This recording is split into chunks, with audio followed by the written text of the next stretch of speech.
It's a landslide victory for the BJP-led alliance in Maharashtra.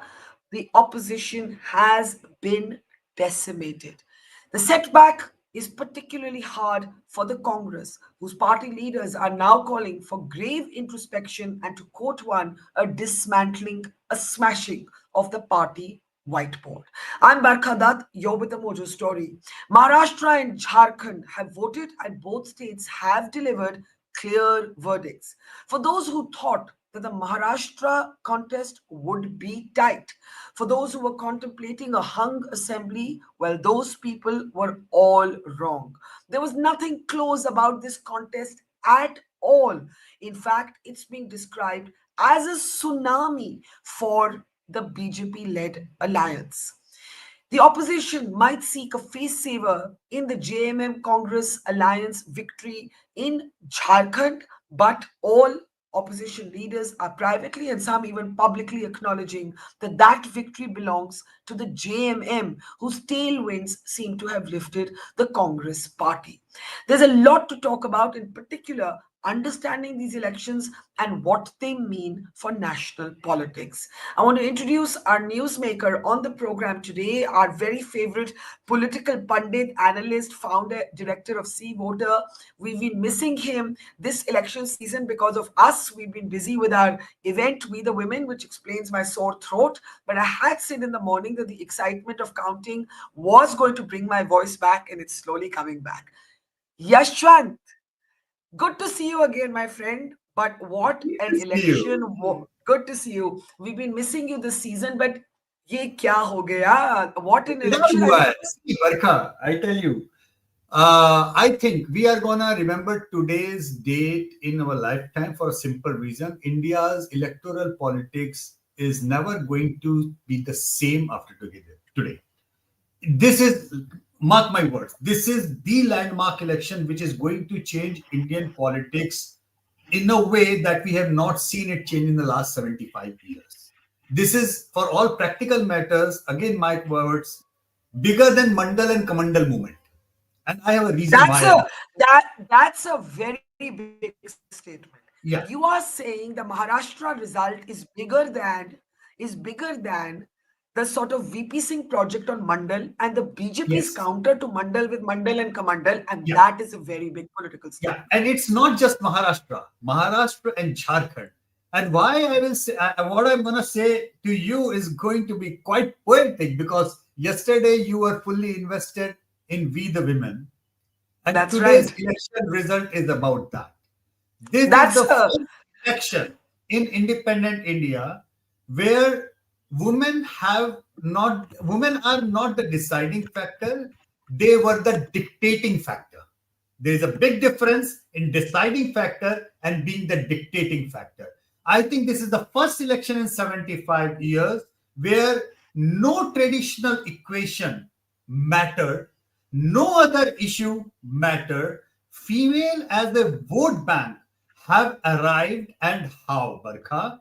Not just that they chose a party in either of the state, which was very clear from the data that they were choosing a party of their choice for a certain scheme, certain issues which mattered to their livelihood, mattered for their family, mattered for their future, but also the fact the swing in their turnout has been historic. It has been a historically high swing in the turnout as far as the female voters in both the states are concerned. In Jharkhand, in the first phase, they polled more than 4% of than the male turnout. Second phase, they were at par. So overall, the Jharkhand female turnout bettered the male turnout. In Maharashtra, eventually it was the 6% swing of the female turnout Hmm. that led this kind of decisive verdict. So they voted going across their traditional caste and religion spectrum.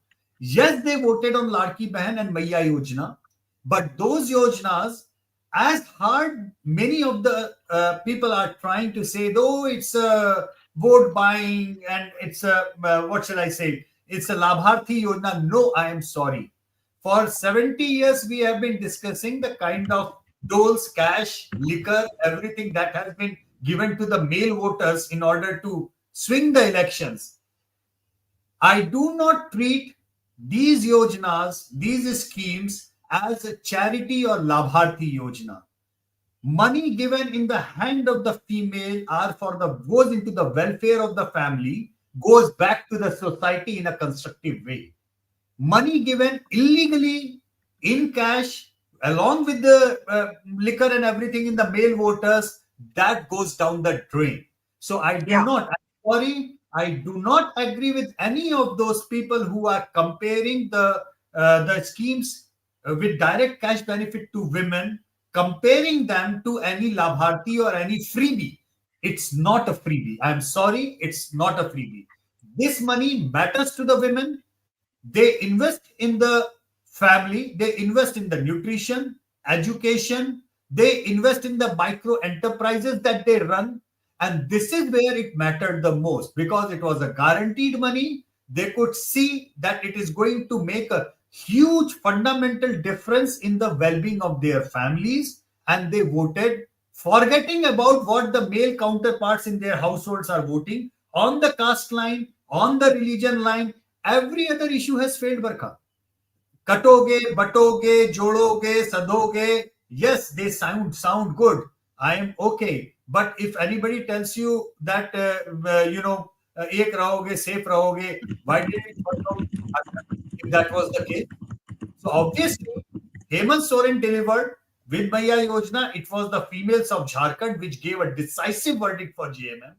It is the female voters of Maharashtra which have given a decisive verdict for the NDA. And what a verdict it is, I'm telling you, elections and electoral politics in India from today onwards is never gonna be the same. This is a turning point in our. I mean, people are not realizing how it is going to affect our policy and politics forever.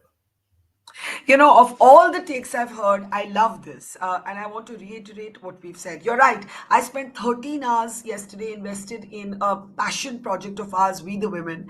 And kind of almost ironically, hours later, We the Women have decided the outcome in Jharkhand Exactly. and in Maharashtra. And that's really, to me, a very empowering feeling.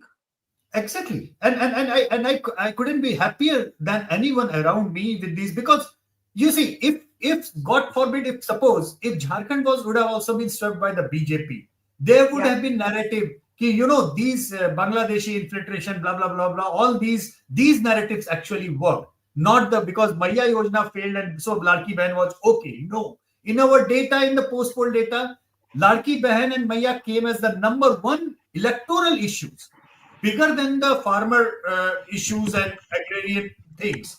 So they had an impact. And I was thinking this morning when the trend started coming in, actually yesterday in one of my conversation on Twitter, when I realized the election commission gave in the figure that there is a 6% jump when compared to the Lok Sabha elections in female turnout. Male turnout was only about 2.5 or 3%. It was double the jump of the male turnout. Somebody asked me, what do you see on the marginal seats? And I do not see marginal seats. You Yeah. have a 6% jump. Females are giving a 6% lead to Mahayuti in the data. I don't see no marginals anymore because with Yeah. that kind of thing, it is gonna be. I don't know where it is gonna be. I was kind of taken aback with that. And then this morning I realized, Barkha, one more thing, that first of all, any politician with smallest possible political sense would see through it. This is the advantage. This is where you have to invest now, number one. Number two, this is just the starting of the bottoms up movement. Imagine the day the 33% top bottom thing is implemented, because then you are looking at female surge, female issues, followed by the big number of the 33% top bottom event of elected representatives coming in. And when they merge together, we are looking at a possibility which is eye popping because, Barkha, there is a different set of data which I love to quote, though it has no direct correlation. If you look into the best of the rankings, that where the countries are ranked on the most livable countries, most best quality of life, most integrity in the public life, and those kind of things, least corrupt countries. When you look into that ranking, you know what? The top 10 countries in that rank also have the top 10 women participation in terms of electoral democracy, in terms of elected female representative, in terms of female turnouts. So there is a direct correlation of females in the decision making and the females turnout with the kind of society we build, with the kind of integrity in the society, in the public office, public life, and the policy decisions which eventually lead to make a better society. It's an age-old phenomena. I mean, it is because there is no direct correlation. But I love to talk about this, that it cannot be a happy coincidence, right? There Yeah. has to be something behind that. With that kind of that, how come the top best countries in the world also happen to be the top best countries where females get the maximum elected and female participation? So today, we are crossing that bridge of female participation in terms of Yeah. voting.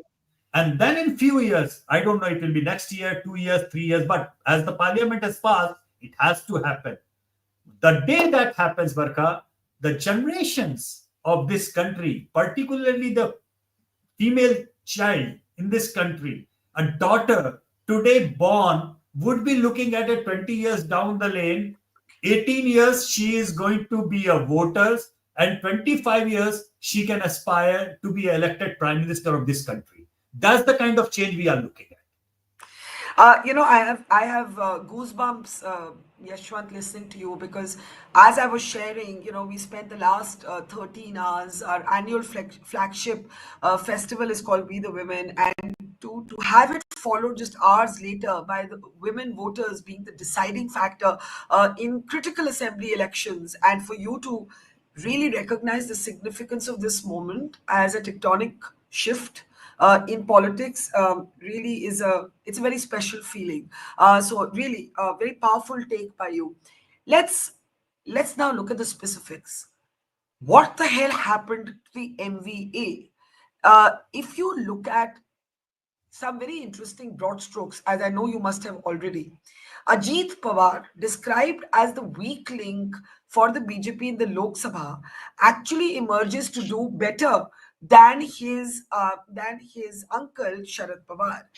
After which, if you look at the fact that Eknath Shinde, clearly now seen by the voter as the inheritor of Bala Sahib in the Lok Sabha. He was not necessarily looked at as that. The MVA has less seats than Eknath Shinde Shiv Sena. Three parties of the MVA have less seats than the Eknath Shinde Shiv Sena. How do you understand this? Well, we talked about the three battles in Maharashtra. One was the real Shiv Sena, and that was decisively cleared. As far as the numbers were concerned, Barkha, that Eknath Shinde is scoring over Uddhav Thackeray, lock, stock, and barrel, for a simple reason that people do not like a mandate to be disrespected. You see what has happened, unfortunately, in Maharashtra, and we have discussed this. Every party has disrespected the mandate in the last 5 years. It started with a mandate, very huge mandate for BJP Shiv Sena. Shiv Sena and BJP both went in a different directions. Yes, I understand that. BJP was punished in the Lok Sabha election. Once that BJP was punished, and that it was like the safety valve in a pressure cooker where the anger went out. And once that Hmm. was done, the other side started celebrating as if people are approving what they are doing. And the people decided, hey, hold on, hold on, hold on. We told these buggers you are wrong. Let me tell you now that you are wrong as well. So I think respecting the mandate is utmost important. So Shinde got better off Uddhav Thackeray. I was expecting the Chacha to be better off Bhatija, but I think Bhatija actually just sailed through with the headwinds of the BJP and Shinde, largely speaking.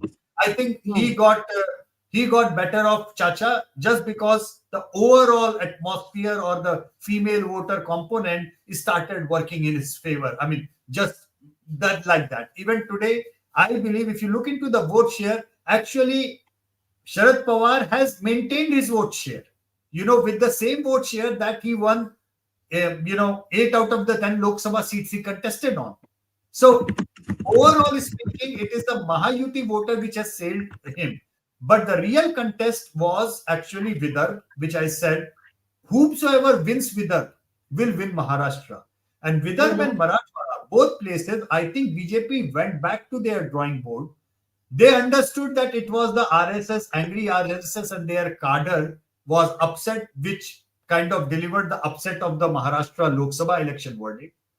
RSS was back in action because obviously they could also sense that our anger is fine, but with 100th year centenary coming in, they could not take the chance of Maharashtra being governed by another mandate going flying by. So they went to the basics. So organizationally speaking, they were back with a bang. Mhm.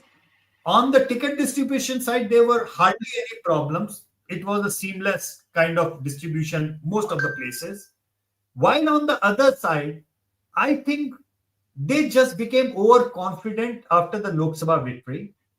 They did not realize that probably they overanalyzed the Lok Sabha election thing because BJP's 240 was almost analyzed as if they got 140. Congress 99 was almost analyzed as if they got 199. Yeah. I think everybody got carried away on the other side of the chain without Can I realizing. Yeah. Yeah, can I ask you to look at these vote share differences from the Lok Sabha? It's not even been a full 6 months. I mean, the Lok Sabha elections were June. We are in November.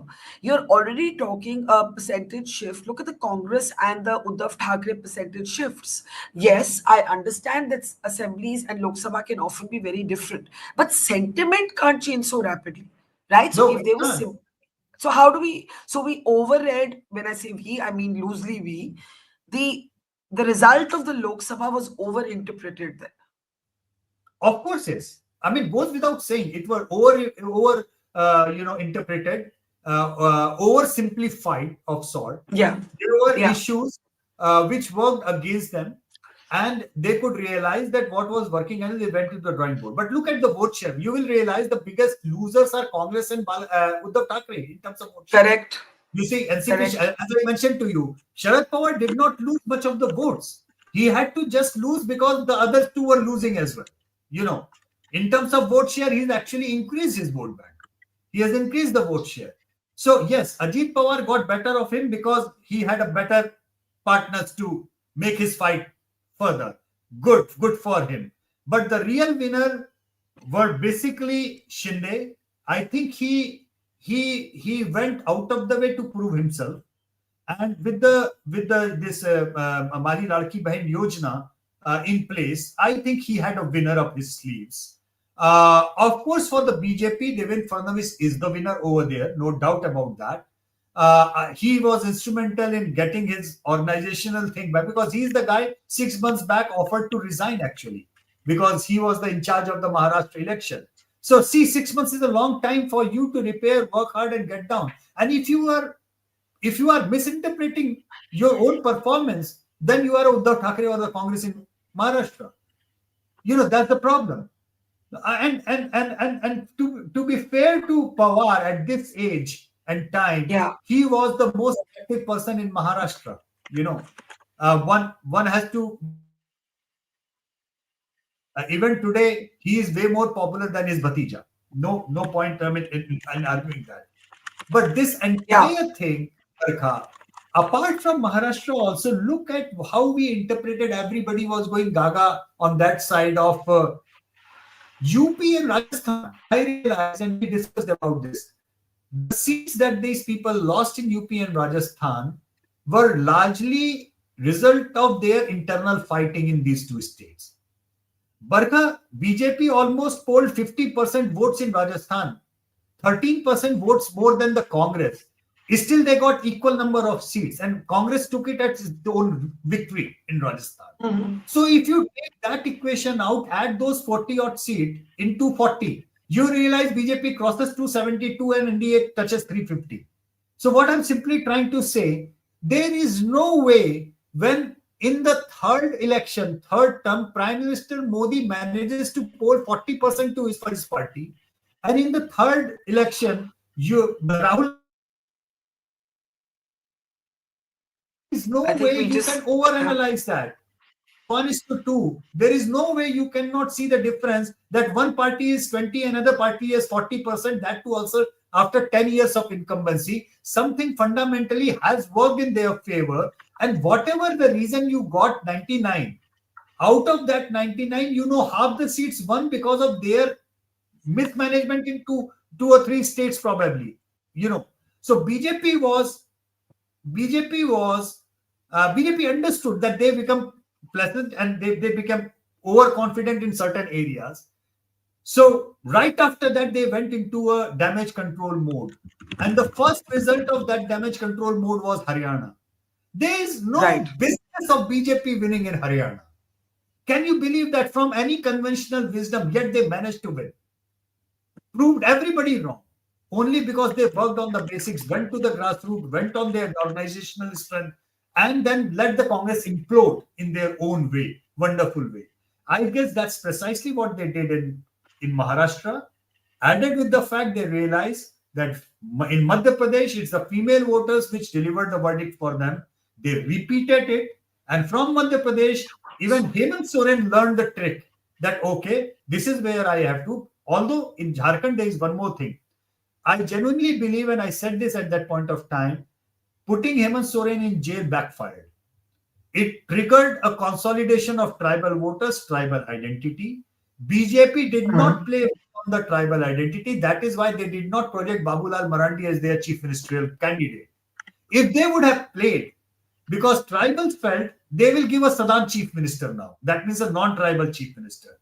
So Hemant Soren could very well play it well, along with the Maya scheme, which was targeted at the females, bottom of the pyramid, and regardless of they were tribals or not. So that delivered it for him. So I guess female arrival of female vote bank and one word which Barkha I have said on your show earlier as well, to give due credit to Hemant Soren. There are dynasts and there are dynasts, and I have always marked the line that anyone who is inheriting a political capital, political legacy of his father or mother and taking it to the next level is a winner. There are Right. many dynasts we know who have taken it and just squatted it away. So there, not all dynasts are bad, not all dynasts are good, but there is a method to that madness. A person, if he is a sensible political fighter like Hemant Soren, or a Tejasvi Yadav, or a Stalin, or for that matter, even Akhilesh, that he has become a pole in Uttar Pradesh, dynasty is not that bad thing as such for a political capital to be increased on. It is only up to you as an individual how good are you to capitalize on your political capital that has been inherited to you on a platter. How good are you to take it to the next level? Are you doing the right thing and understanding it to take it to the next level or not? Or you are only waiting for that default anti-incumbency to build up? The default someday people will be just fed up and hand it over to us. Today's mandate again proves, Barkha, the era of default anti-incumbent verdicts are over. People are not coming to you if you are not doing anything. As simple as that. Yeah. So, all this takes us to the Congress party. And the reason it takes us to the Congress party is, as you said, and those are pictures, of course, coming of the celebrations of the JMM-led alliance in Jharkhand. And certainly Kavita Soren played her own part, which we must acknowledge. And as you said, Absolutely. She was yeah, a would you winner. like to? She was a winner. Yeah, yeah, she Absolutely. was a winner. She took the fight to the opposition camp when Hemant was jailed. I think Yeah. she has emerged as a leader in her own outright capacity. And unlike Sita Soren, because she was just relying on the legacy of her father-in-law and the Yeah. BJP muscle management and political muscle management.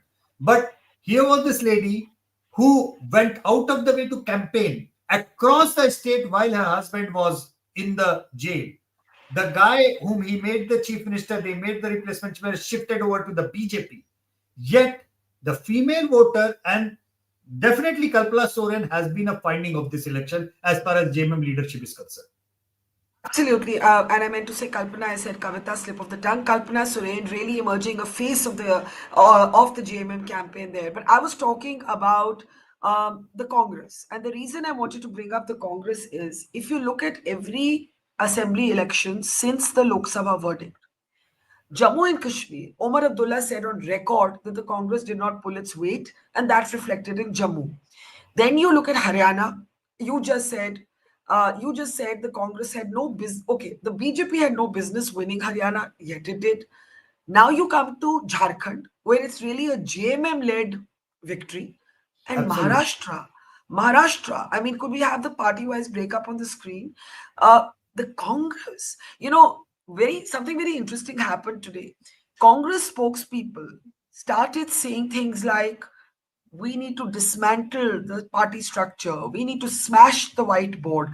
Yogendra Yadav came and, as a supporter of the opposition, criticized the opposition, said the India bloc doesn't exist between elections. Nobody, the opposition looked disunited in Maharashtra. This is a huge setback, he said, for the Congress. The Congress appears to have the most reason to worry today, apart from Uddhav and Sharad Pawar, who might be worried now about their actual future. Yes, absolutely. And in fact, you know what? Uddhav and Sharad Pawar have a way to go. I mean, I'm being, I'm Yeah, not being sarcastic with you. They have always kept their windows and everything open. You yeah, know, the other side may or may not need them. That's another thing. But getting a proxy support of 20 odd MPs in the Lok Sabha, everybody is welcome. What I'm simply trying to say, it's not the end for them. For Sharad Why, Pawar, for why, why do you say that? I mean, what will happen to uh, them? What if their MPs don't stay with them? well, that's precisely. And if they don't stay with them, it will be not without their tacit approval. That's what I'm trying to Hmm. say. You know, Hmm. so they don't have any horse in this race at this point of time. Okay. Yeah, Batija managed to win, on the last round, 41 seats. That's a big enough number. All right. They can yeah, always reignite their, uh, lost love and family and everything. We all know how unpredictable people have been. What I'm simply trying to say, nobody has a more at stake than the Congress in this entire game thing. correct, Nobody correct. actually. Now, Yeah, where does this leave Congress? The problem with the Congress is, and that reminds with the one very very wonderful conversation I had with Arjun Singh ji in 2004 after the elections got over. He was the HRD. He was sworn in as the HRD mm, minister, and I was in Mumbai at that point of time. Came back to Delhi and went to meet him. Very dear friend of my dad and uncle, and he used to be a wonderful political mind to sit and talk to on and to understand. So he asked me, what happened, Yashwant? And I said jokingly, these people are unable to understand why they lost. And he said to me, Yashwant, it is justifiable because they had Atalji as the face, they had the India Shining campaign. We were not united, we were not that big face, and still they lost. So it is justified. They are confused why they are lost. The problem and the real danger is my people are unable to understand why they won. And he was that serious. And I, yeah, I I can understand that dilemma now today, that at mm, that point of time, whatever was there, 145, 147, I genuinely believe these people are not understanding why they got 99 to start with. All right. what, And, what? and Okay, history repeats itself, Barkha. I'm telling you. History repeats itself because, for good or bad reasons, they are mistaken in analyzing the Lok Sabha mandate. They are unable to read their success. They are absolutely unable to read their failures. And it's happening more often than not that a wrong set of people is analyzing this mandate for them with the wrong set of data, findings, wrong set of final outcomes and telling them this is what is working for you. I'm sorry, caste census is not working for you. It's an agenda of your many of the alliance partners. Definitely, if female is emerging as a vote bank who is not looking at the caste divide and religious divide. Barkha, the data shows that even a significant number of Muslim women have voted for the BJP in Maharashtra. Okay, when I say Really? significant, it doesn't mean 50 or 60 out of 100. But if only 3 out of 4 Muslim male used to vote, there is almost 13 or 14 females who have voted for them. That is 3 or 4 times more than their male counterparts. All right. So I'm sorry, the people do not believe, or people reject the divisive agenda on religious lines, and then people also reject the divisive agenda on the caste lines. And female voters definitely do that. And if you are looking at a new mandate that there is the new boss in town, you know, that's who is calling the shots. And what you are telling, and that boss in the office who is calling the shot, that PowerPoint is not matching, Barkha. Correct. You better look out for alternative job. So that's what is happening. I think they are just missing the entire scene altogether. They need to go back seriously and understand what went wrong with them. Also, the focus on Adani. You know, Adani, I only bring it up because the Congress has been singularly focused on him. Now, I'm not getting right now into merits, demerits of those issues. I'm just saying the voter doesn't care. The voter didn't care, particularly in Lok Sabha, and the voter didn't care this time. And also, the India bloc is not united on the Adani issue. I mean, it's weird. I mean, how can you think of Adani as an issue, electoral issue, when your own chief minister is making a beeline to get the investment of the Adanis? You know, Adani, Ambani, I mean, I'm sorry. For a long time, really long time, particularly those 10 years when you were in power, Ambanis were pretty much looked like your Adani at this point of time. All right. Yeah. It's difficult to segregate Ambanis from the Congress if you are talking about the political Perception. association or the political branding. And all of a sudden, one fine morning, you feel like I can go on raise Adani and Ambani, and people will forget what your relationship with Ambani was. I'm sorry, it doesn't happen that way. It doesn't work that way. Yes, these are serious issues. I'm not saying these are not the issues, but work on the issues in electoral projects which work for you, which deliver to you. If you will ask me that, okay, so somebody was also telling me, you know what, the Manipur violence had its impact. And I said, you know, I can go and have a show with Barkha on Manipur violence. We have done that in all Correct. sincerity. But don't Correct. give me this BS. Manipur Correct. violence had no issue, no impact whatsoever in these rounds of election, not even in Jharkhand. Tribals of Jharkhand do not even know what Manipur is. Forget Of about it. course. Of course. You know, Of course. so Yeah. that kind of disconnect is there, Barkha. Can you believe it? That's precisely what I am telling you. That kind of disconnect is there in the understandings of the mandate. People around Rahul Gandhi, I don't want to take names, but I would like to, you know, just draw a plain thing. And I would actually, if I was Rahul Gandhi, I would start talking to people who curse me the most and Mm. understand what I am getting wrong and understand Yeah. precisely what I am getting wrong. And this Correct. is a place where I believe that a lot of centrist and left centrist ideological political affiliates across the globe, you know, they are reading it wrong. They are getting it wrong. That's why we are getting so many shocking verdicts from US to Europe to everywhere. A lot many people, and I still believe this, Barkha, before ending your show, Yeah. I genuinely believe huge majority of people are neither right nor left. They are just centrist. Oh, I couldn't agree with you more. They I have always agreed with you on this. they are just centrist. They have People their are issues. people are commonsensical, and common Exactly, sense does not reside in the extremes. That's it. exactly, exactly. You And know. they have certain anxieties and issues as common men. What Yeah. And those anxieties may not be suitable to you ideologically, but that Correct. doesn't mean those anxieties are not there.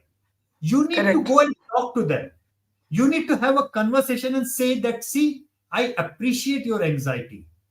But what is happening that instead of appreciating those anxieties, they are labeling him and pushing them away. That you are not centrist enough, you are not liberal enough, you are not progressive enough. And for a design of issues, various issues, and there are n number of issues across the globe, I believe this lack of or shutting the windows of conversation, of othering it, this cancellation culture, I Yeah. think there is something which is backfiring big time to that side of the spectrum. They need to stop doing it. They need to stop right here, right now. Take a look, open that window of conversation and tell those people, see, maybe we don't agree ideological lines, maybe we have different parameters, but I see a merit in your point and I appreciate your concerns. Let's sit and talk. Yeah. Don't cancel. If you cancel everybody, Barkha, at the end of the day, you will realize you are the only one cancelled out. I mean, you have said everything, I think. Before we let you go, because I know you have a bunch of other shows to do, any takeaways from the bypolls? Well, bypolls, I have to see it properly. Today has been a long shocker. I think No. UP bypolls have just mandated, I mean, kind of given a good feel good factor to Yogi and Yogi administration. Yeah. Having said that, today's result in Maharashtra will give different kind of energy to the central leadership to take another decisions. So Who is UP. the and who and the next and the biggest decision they have to now take is who's the next BJP president? Bingo, bingo. So those things are going to be important. We need to keep a good eye on that. Priyanka Gandhi's victory in Wayanad was taken. She in the parliament. Let's see how she performs and goes. But largely speaking, it's not about Priyanka or Rahul or Vadra or anybody. It's about how you read it right and how you reboot, reset your thing, concede it, and open the window to appreciate what people are actually worried about. If you do it, it's okay. If not, then others are doing it better than you. That's the bottom line. And the bottom line also is that we used to lament the fact that women are not taken seriously because we're not a voting bloc. We don't influence the outcome of elections. And as you reminded us, this election is about we the women. We the Yashwant women. Deshmukh, such a Absolutely. pleasure. We the Thank you. women. Thank you, Thank you Bata. so Always. much. And thank you so much, Yashwant. See you soon. Thank you. See you soon. Always a pleasure. It's great to see you here. Thank you for watching our work. If you haven't subscribed yet, don't forget to click the bell icon and subscribe to Mojo Story and support independent, robust journalism.